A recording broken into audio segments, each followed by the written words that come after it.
আসসালামু আলাইকুম ওয়া রাহমাতুল্লাহ।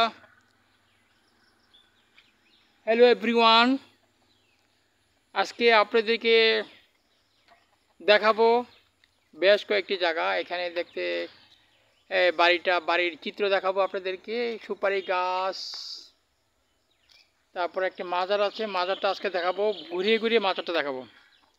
কাঁঠাল গাছ দেখাবো আপনাদের। আমরা এখনও সুনামগঞ্জে আছি। একটি মাজার, উনি আল্লাহর ওলি ছিলেন, এই মাজারটি আপনাদের দেখাবো। তার আগে আস্তে হেঁটে যাচ্ছে মাজারের দিকে। এরকম আপনারা দেখতে পাচ্ছেন কাঁঠাল গাছ, অনেক কাঁঠাল ধরেছে।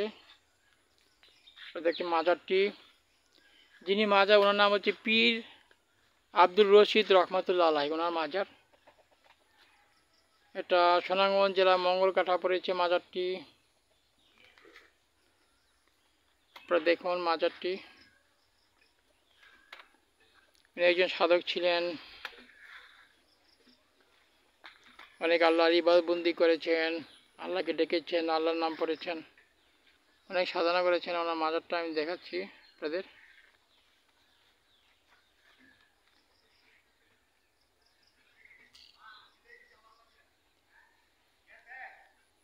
দেখতে পাচ্ছেন মাজারটি।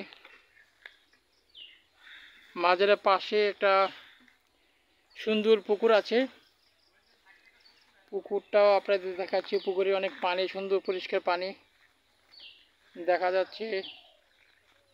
তার পাশে মাজারটি অবস্থান, আব্দুর রশিদ রহমাতুল্লাহ আলাইহির মাজার। একজন আল্লাহর ওলি ছিলেন। আপনারা সবাই ওনার জন্য দোয়া করবেন, ওনার রূহ যেন আরও শক্তিশালী হয়ে যায়।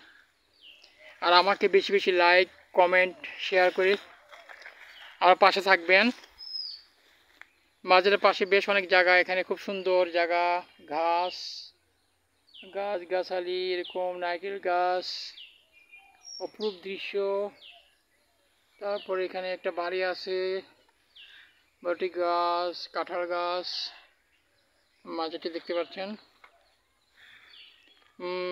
আল্লাহ তাআলা কোরআন শরীফ বলেছে যে যারা নাকি আল্লাহর ওলিকে ভালোবাসে আমি তাকে ভালোবাসি, আর যে নাকি আমার ওলির বিরুদ্ধে কথা বলে আমি তার বিরুদ্ধে যুদ্ধ ঘোষণা করি। আমরা সেই এরকম একটা ওলির মাজার এখানে আপনাদের দেখাচ্ছি। আপনারা সবাই মহব্বত করবেন ওনাকে ইনশাআল্লাহ। তো গাইস, আজ এই পর্যন্তই।